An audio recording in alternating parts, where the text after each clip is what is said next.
Tes. Oke. Mohon izin Bapak dan Ibu dan rekan-rekan KKN semua. Baik, di sini sebelum kita mulai mendengarkan pemaparan dari pemateri kita pada pagi hari ini, sudah makan? Sudah pada makan? Oke. Mungkin ibu-ibu atau bapak-bapak yang tidak kebagian tempat duduk mungkin boleh diisi di tempat yang kosong-kosong di atas tikar. Mungkin ibu-ibu yang mau duduk di atas tikar mungkin boleh diisi dulu di depan biar semuanya dapat duduk di atas tikar ya. Oke, untuk hari ini kita akan mendengarkan pemaparan materi oleh pemateri kita yaitu Duta OJK ya, Kabupaten Kerinci, yang dimana untuk pemateri hari ini itu kita akan mendengarkan materi mengenai edukasi literasi keuangan. Nah mungkin tidak banyak yang tahu ya apa itu literasi keuangan.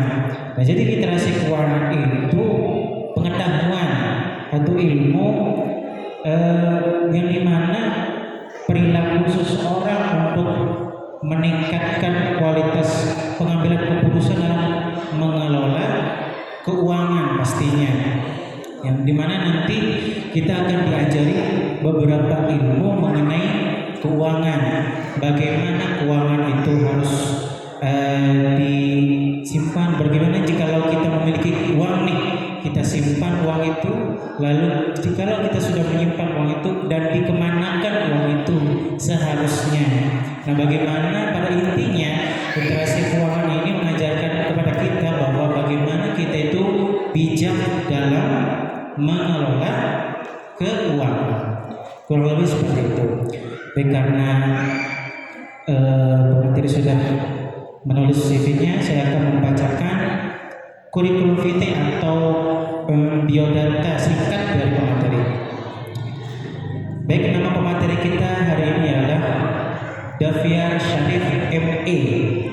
Tempat tanggal lahir di Koto Iman 26 Agustus 1989. Alamat Ujung Pasir, Kecamatan Danau Kerinci.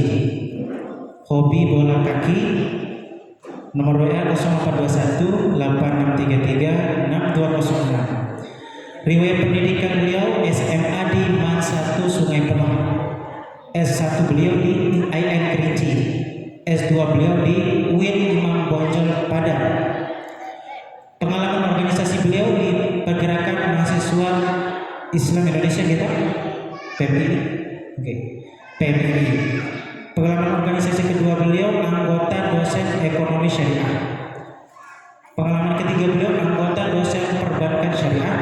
Lalu yang terakhir dan saat ini adalah beliau menjabat sebagai Duta Literasi Kabupaten Kerinci. Berikan tepuk tangannya dulu kepada pemateri kita pada pagi hari. Kita beberapa lama lagi, marilah kita dengarkan pemaparan pemateri kita yang luar biasa pada hari ini. Yang dulu kepada Bapak Dafiar Syarif ME, kepadanya disilakan. Saya duduk saja Pak, ya Bapak di dekat itu.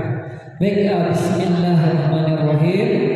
Assalamualaikum warahmatullahi wabarakatuh. Baik, yang kami hormati Bapak Kepala Desa Sungai Sampun, mungkin pada hari ini tidak sempat hadir, namun mudah-mudahan acara kita tidak mengurangi kualitas maupun kuantitasnya, dan juga kita doakan kepada Kades Sungai Sampun bisa sukses atau lancar menjalankan pekerjaannya di luar. Kemudian Bapak Sekdes Sungai Sampun beserta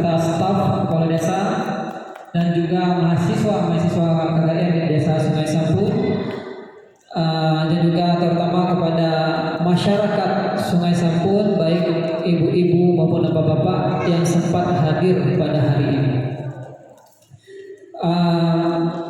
Perlu kami sampaikan, kami sebenarnya dosen IN Kerinci kebetulan menjadi utusan atau duta literasi keuangan Jambi. Itu tugasnya mengedukasi masyarakat tentang keuangan. Apa yang dia katakan mengelola, bagaimana bisa nanti menabung dengan baik, seperti apa identifikasi, dikatakan investasi yang benar dengan investasi yang palsu. Nanti kita lihat ciri-cirinya. Nah, jadi latar belakang dari kenapa OJK itu turun ke lapangan, kita lihat dari masa lalu. Tidak semua masyarakat itu bisa mengakses keuangan, bank, investasi saham, reksadana, pegadaian, itu hanya orang tertentu saja. Boleh dikatakan orang yang dekat dengan kantor-kantor atau dekat dengan bank-bank saja.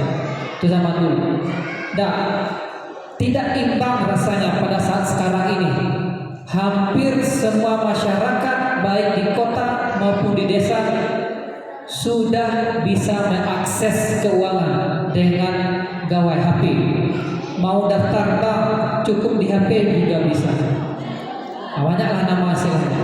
Mau investasi di HP juga bisa. Beli emas digital di bank juga bisa. Nanti kalau ibu punya aplikasi Brimo itu bisa beli emas itu 10.000 bisa. Mau cetak juga nanti bisa juga. Nah, jadi semakin banyak produk-produk keuangan, tentu resikonya juga banyak. Salah satunya mungkin tadi saya baru tahu juga cerita masyarakat itu korban dari investasi bodong, apa tadi Pak? WFR. Itu kita dengan kejadian ini mungkin qadarullah Allah mempertemukan kita pada hari ini, mungkin itulah salah satu sebabnya. Kita husnuzon bersangka baik kepada Allah. Yang menipu itu mungkin kekurangan uang. Yang jadi korban ini mungkin sudah kelebihan uang. Karena saya mulai masuk di sini, lahan pertaniannya luar biasa, subur, orang-orangnya gigih bekerja. Kalau lihat dari tabungannya paling macet ini paling rendah mungkin 80 juta itu sudah macet sebenarnya. Ya kalau normalnya itu mungkin 500 ke atas lah, 500 juta. Ya saya juga akrab dengan pertanyaan orang Lumpur situ. Nah mungkin yang ikut investasi kemarin karena mungkin uang ini mau disimpan kemana lagi, mungkin itulah kita sudah. Nah untuk mengelola keuangan agar tidak jadi korban berikutnya perlu kita kenali. Pertama, apa itu OJK? Kedua, nanti materinya ada investasi bodong dan investasi legal. Sebenarnya saya tidak sendiri, ada namanya Ibu Nike Mayasari karena beliau berhalangan. Nah, beliau bertugas memberikan materi mengenai judi online. Sedang marah ada masyarakat. Apalagi pinjaman online. Pinjaman online ada yang legal, ada yang ilegal. Intinya ada yang boleh, yang asli dari pemerintah, ada yang ilegal. Ini judi sama pinjol ini sudah di masyarakat ini luar biasa. Tapi itu bukan, mungkin ada kesempatan lain lagi. Nah, Ibu Bike kita undang dia ke sini. Baik, saya geser sedikit ini untuk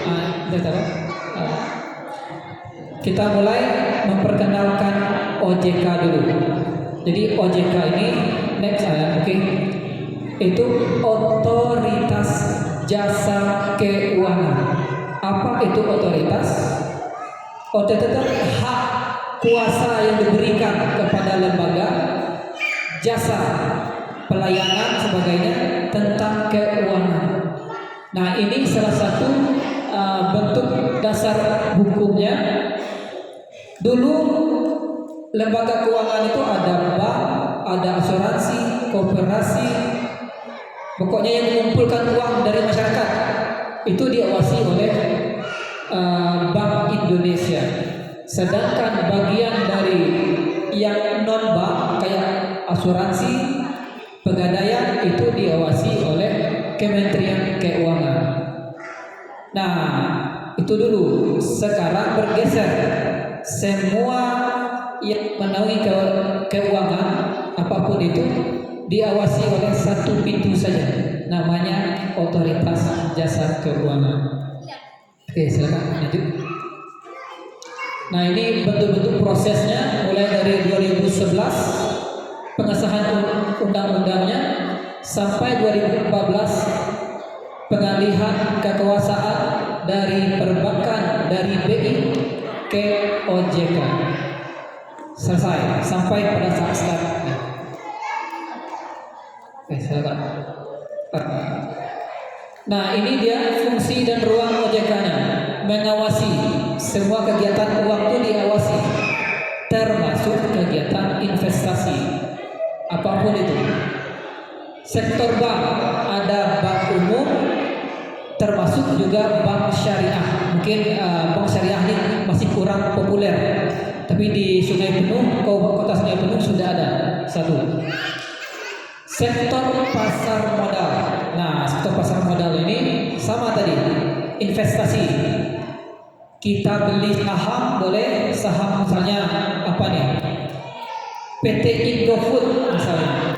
Kita nitip uang di sana, dikelola, nanti tumbuh uang kita makin banyak. Itu yang legalnya. Sektor keuangan non bank ada asuransi, dana pensiun, dan lain-lain sebagainya. Silakan. Ini tugas OJK, membuat sistem pengaturan. Nah, kalau ada mau investasi, tanyakan apa regulasinya. Itu yang pertama. Apa regulasinya? Ada nggak aturannya?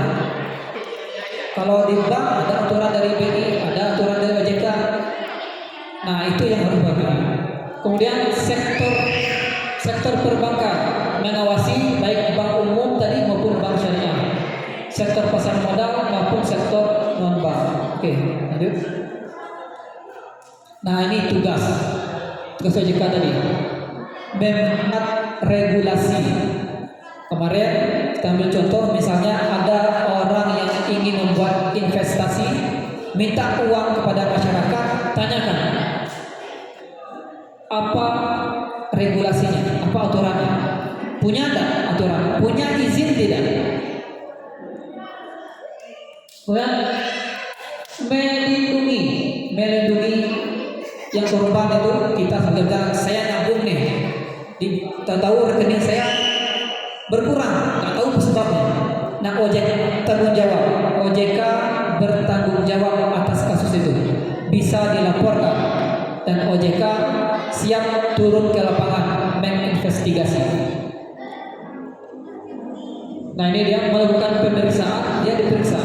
Ya, mungkin kalau kurang lebih kemarin mungkin termasuk anggota kepala desa dan stafnya tentang Bank Jambi kemarin tidak bisa diakses ya. Nah, OJK juga turun tangan menginvestigasi apa masalahnya. Dan pada saat sekarang ini sudah ketemu tersangkanya 3 orang, satunya orang asing, dan uang baru bisa dapat 3,8 M kalau nggak salah. Itu peran OJK kerjasama dengan pihak polisi, Badan Intelijen Negara. Oke. Nah, tadi kita telah mengenali OJK. Jadi kalau Bapak nanti slide terakhir, saya misalnya Bapak Ibu investasi nanti, ini resmi dari OJK tidak? Kita bisa cek ke OJK. Ada nama investasi tidak? Kalau tidak, berarti dia ilegal. Baik, kita kenalan dulu namanya investasi. Mungkin ada pertanyaan tentang OJK tadi sebelum kita masuk ke investasi. Ya, itu Ibu yang bertanya nanti, yang bertanya atau apa nanti kami menyediakan hadiah kecil-kecilan. Mungkin bisa dilihat di situ. Itu dari OJK. OJK apa? Jadi ya ala kadarnya saja. Mungkin Ibu di rumah lebih bagus lagi punya. Jadi kami bawa beberapa saja. Nah, ini dia kita kenali investasi. Investasi legal itu ada modal dikelola pada usaha real. Usaha real ini ada usahanya. Apakah usaha jual beli, ada produknya. Nah, ditanyakan nanti. Misalnya kemarin ada korban ini investasi ngumpul uang. Mereka bekerja di bidang apa? Penjualan. Apa yang dijual? Ini mana produknya? Nah, itu perlu kita cari. Kemudian melalui lembaga OJK, terdaftar dari OJK. Misalnya Ibu ingin membuat usaha keuangan investasi atau bank desa secara resmi, itu harus melalui OJK. Ada izin dari OJK. Ada nomor serinya. Nah, kita bisa cek di OJK. Yang ilegal pun bisa kita cek dari kantor OJK. Terdaftar dan diawasi regulator. Regulator ini aturan atau hukum. Nah, kalau tidak ada berarti dia ilegal. Yang tidak resmi sebaliknya tidak memiliki izin resmi. Nah, itu tanyakan izin resminya mana dari OJK. Usaha tidak sesuai perizinan, ada lagi skema penipuan, dana tidak dikelola nyata. Nanti kita lihat seperti apa bentuk. Oke, kita lanjutkan. Nah, ini ciri-cirinya. Ini dari OJK. Ciri-cirinya janji keuntungan itu tidak realistis. Maksudnya gini, modal kita sedikit tapi dijanjikan untung besar. Ya, siapa tidak mau kaya cepat instan. Pasti kita semua gitu. Ayo kumpulkan uang 10 juta, nanti 2 minggu Anda dapat 5 juta. 2 minggu 5 juta atau apalah istilahnya. Mungkin itu kemarin apa dijanjikan gitu. Korban kemarin. Begini. Tidak sebagaimana apa nama itu yang apa semakin tinggi keuntungan, semakin besar keuntungan, seharusnya risikonya juga besar. Tapi apa nama itu risikonya kecil, keuntungan besar. Ini tidak realistis. Tanyakan, nah sampai apa nama itu keuntungan 15% dengan jangka waktu pendek itu tidak realistis. Itu memainkan psikologis kita, apa mancing-mancing saya. Itu ciri-ciri pertama. Kita lihat saja lah di bank, mungkin ada ibu yang deposito. Lihat berapa bisa bank, paling kuat 2%. Itu 3%. Ini kalau melebihi dari itu tidak realistis. Perlu jadi pertanyaan. Berarti dia termasuk ciri-ciri investasi bodong. Oke, kita lanjutkan. Kemudian tidak memiliki izin resmi dari otoritas jasa keuangan. Nah, itu dia. Kalau kita mendownload aplikasi bank atau Brimo itu ada OJK-nya. Dan kita cek langsung JK. Nah, cara mengecek izinnya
Oke, baik, kita lanjutkan ya Bapak Ibu. Nah, lanjut. Kemudian ada lagi mungkin skema Ponzi atau piramida ini sudah jarang. Kalau dulu sekitar tahun 2012 sampai 2018 tuh sedang marak. Gini skema Ponzi-nya. Keuntungan investor tidak berasal dari uang itu dikelola, tapi diminta mencari anggota. Cari anggota, nanti daftarnya sekitar 2 juta. Siapa yang mencari anggota dapat bonus yang di atas itu, dicari lagi dan terus sebagainya. Itu skema Ponzi atau skema piramida. Itu sudah dilarang di Indonesia. Ada pasalnya. Ya dulu nanti kalau Bapak cari anggota baru, Pak bonus. Dan nanti dapat cari apa orang, dapat bonus lagi berlipat-lipat. Nah, yang paling enak itu yang di atas.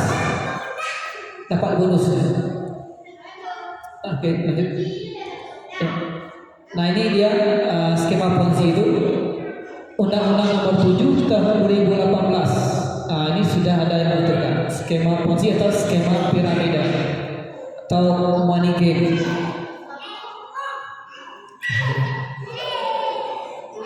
Kemudian ciri-ciri berikutnya, merekrut anggota baru. Ada desakan. Nanti kalau ibu dapat anggota baru, dapat bonus.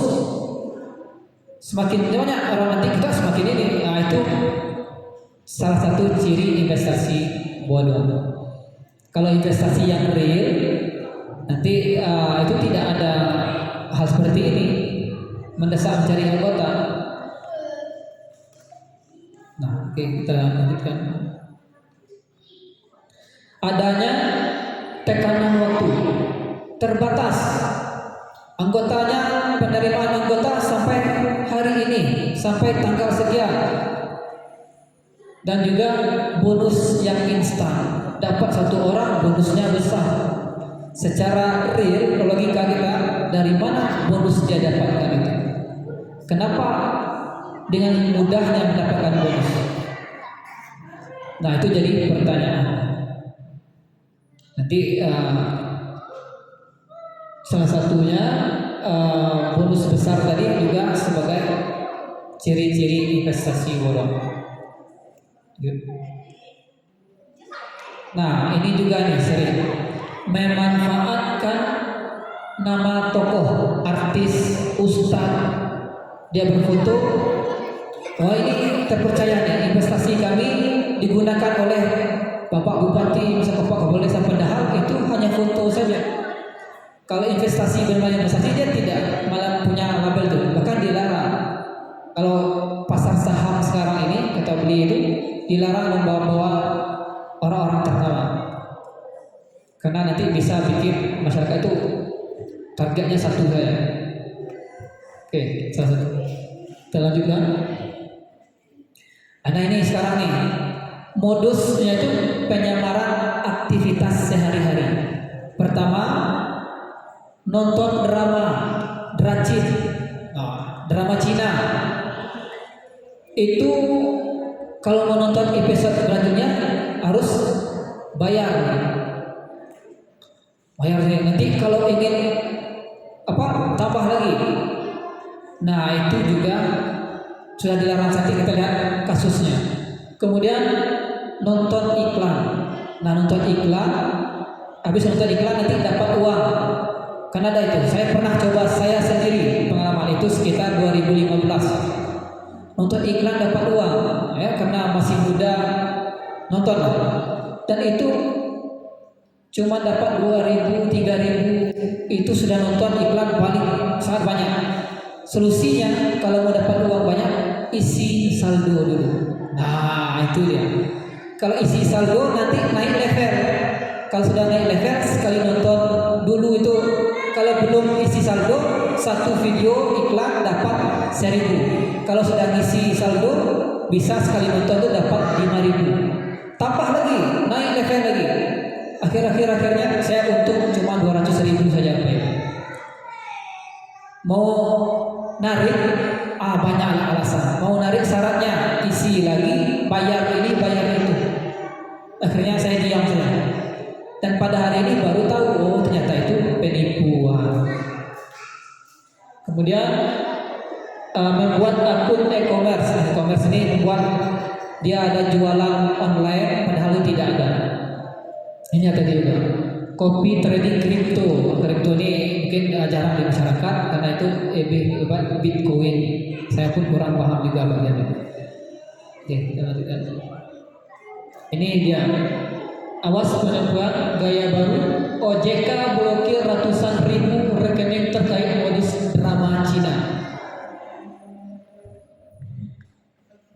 Nah, kalau boleh katakan mertua saya sendiri korbannya. Itu tidak banyak. Itu kalau mau naik level biar episode terbuka dan setiap nonton drama dapat uang ya top up. Nah itu ya. Oke, juga modus artinya tingkat lanjut. Dia ini mungkin nih jarang kita, tapi dia sudah ada bikin di Facebook itu atau di web, dia bikin alamat palsu tapi sama dengan nama yang asli. Contohnya Desa Sungai Sampun punya Facebook, ternyata ada Facebook satu lagi Sungai Sampun juga, yang satunya asli, yang satunya palsu. Nah ini seperti itu kan. Dan tukarnya nomor WA dan rekening punya dia, yang aslinya tidak. Nah itu salah satunya. Oke, kita lanjutkan. Ini tadi mengatasnamakan institusi. Kami dari kementerian ini, kementerian itu, kami dari utusan ini sebagainya, dari provinsi Jambi sebagai itu juga tidak berizin. Salah satunya patut dicurigai. Oke, kita lanjutkan. Nah, tadi sudah selesai salah satu ciri-cirinya. Pertama, perlu kami tekankan kalau investasi bodong itu pasti mainkan ini, kit keuntungan besar. Itu selalu seperti itu. Bentuknya sama saja. Dengan administrasi tidak sulit. Kita kalau yang resmi itu harus daftar banknya, KTP-nya, KK-nya. Nah, itu tak simpel saja. Nah itu patut juga dicurigai. Nah apa ciri-ciri investasi legal? Berizin dan diawasi OJK. Misalnya perusahaan ini ada nomor izin OJK, minta surat mana keterangan. Nah itu dan terdaftar di OJK. Biasanya ada logo OJK di atas itu, yang merah itu paling sudut situ. Itu kalau kita download aplikasi yang resmi di HP ada logo itu dan kita bisa akses di OJK daftar. Oke, lanjut. Transparan, jelas risikonya. Transparannya terbuka. Kita masukkan uang sekian, nanti informasi setiap minggu uang kita tinggal berapa dan diapakan, ada informasi, ada laporan keuangannya. Kalau dia perusahaan A, B, C, ada laporan keuangan. Kita download laporan keuangan kalau yang resmi. Tiap tahunnya tumbuh atau rugi perusahaannya, itu wajib dilaporkan. Nah itu ya ada dan juga dijelaskan resikonya. Nanti biasanya kami bergerak di bidang ini penjualan. Biasanya bulan ini resikonya kemungkinan nanti kalau distribusi barangnya rusak, macet sebagainya, itu dijelaskan risikonya. Termasuk dari kalau penjualan termasuk barang-barang saingan juga nanti juga dijelaskan. Oke, kita lanjutkan. Keuntungannya dari usaha real, bukan dari merekrut anggota. Tapi usaha real ini ada tidak? Yang contoh kecilnya, saya membuka lahan pertanian, modal kurang. Siapa yang mau menyumbang atau kasih uang, nanti kita produknya sudah kita jual, kita bagi bersama-sama. Ada produknya, kita lihat ladangnya ada, perusahaannya ada, produknya jelas. Nah itu salah satu dari usaha. Oke, kita lanjutkan. Memberikan waktu untuk pengambilan keputusan, tidak memaksa. Sudah saya jelaskan ke bapak ini. Kembalikan bapak. Mau ikut silakan. Tidak ada masalah. Tidak itu. Nah itu dia. Tidak ada memaksa ini sebagainya. Apalagi cari anggota baru lagi. Nah itu tadi. Oke, kita lanjutkan. Dapat diverifikasi dengan mudah. Cek melalui OJK situs webnya, melalui media sosial OJK, di Instagram ada, di Facebook juga ada, atau bisa dicek kontak 157, ditelepon langsung bebas pulsa.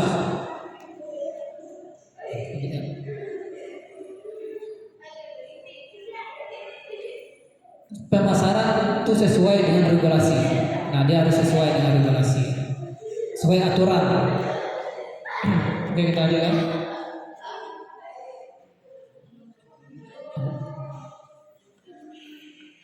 Nah, salah satu mencegahnya ada namanya prinsip 2L. Itu legal, legal, ada regulasi aturannya, terdaftar di OJK, kemudian logis. Apakah investasi ini yang ditawarkan kepada kita baik keuntungan, caranya logis tidak? Memberikan uang 10 juta tapi keuntungan 1 minggu bisa 5 juta, bahkan bisa 100%, 10 juta lagi. Itu perlu dipertimbangkan, itu tidak logis lagi. Oke, kita lanjutkan. Nah ini cara melapornya. Kita bisa melaporkan kalau bapak-bapak, ibu-ibu dirugikan oleh pihak lembaga keuangan yang resmi. Misalnya kita nabung di BNI, BRI, di Bank 9 Jambi, itu resmi. Ternyata terjadi kekeliruan sehingga kita itu rugi. Contohnya uang hilang tanpa sebab, rekening berkurang, tidak bisa ditarik, itu lapornya ke aplikasi APPK. Kalau lembaga resmi, atau kontak tadi 157. Oke, lanjut. Ini contohnya untuk kalau di HP, kita buka di HP, kita ketik di Google APPK OJK seperti itu. Kemudian ini tampilannya kedua. Oke, lanjut. Ini contoh, kita bisa lanjutkan. Lanjut aja.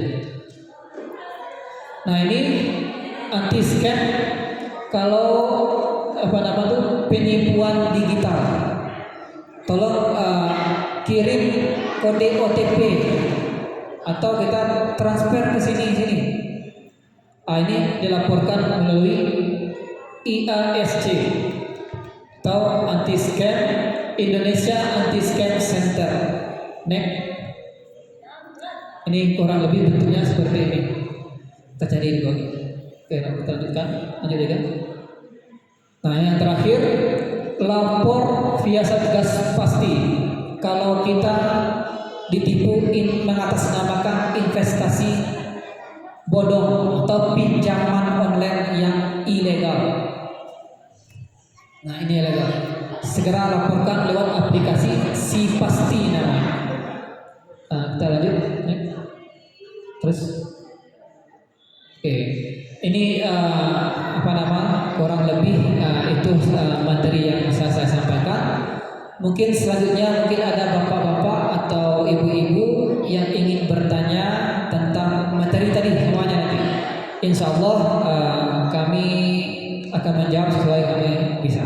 Dan juga mudah-mudahan nanti kalau ada kesempatan, misalnya ibu mikir dia nggak sempat hadir, dia materinya mengenai pinjaman online dan judi online. Nah itu dia. Baik, selanjutnya saya cukupkan dulu. Mohon maaf ada salah kata dan juga sebelumnya kami berikan kepada moderator. Assalamualaikum warahmatullahi wabarakatuh. Waalaikumsalam warahmatullahi wabarakatuh. Baik, terima kasih. Beri tepuk tangannya untuk Beri tepuk tangan juga untuk pemateri kita yang luar biasa pada pagi hari ini. Ya. Tadi sangat bagus sekali pemateri yang disampaikan bahwa mengenai otoritas jasa keuangan.